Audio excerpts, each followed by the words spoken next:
কলকাতার রাজপথে মধ্যরাত পর্যন্ত বিক্ষোভ। বৃহস্পতিবারে বিক্ষোভ করেন তৃণমূল ও বিজেপির নেতাকর্মীরা। ভোট শেষ হলেও তাই পশ্চিমবঙ্গ জুড়ে টানটান উত্তেজনা।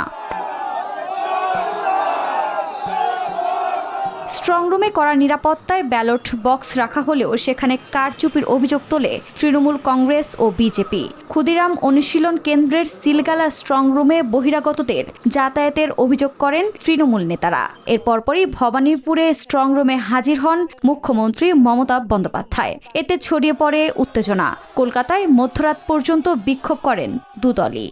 ये डुप्लीकेट मशीन घुसा के टेम्परिंग करेंगे।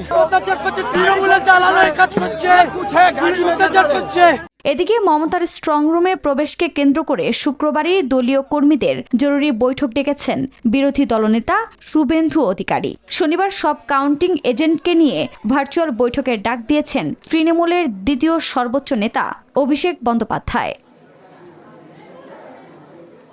তবে কারচুপির অভিযোগ অস্বীকার করেছে নির্বাচন কমিশন। এদিকে বিজেপি টাকা দিয়ে বুথ ফেরত সমীক্ষা দেখিয়েছে বলে অভিযোগ করেন মুখ্যমন্ত্রী মমতা বন্দ্যোপাধ্যায়। তৃণমূল এবার 226টির বেশি আসনে জিতবে বলে আশাবাদী তিনি। আফরিন মৌ, নিউজ 24।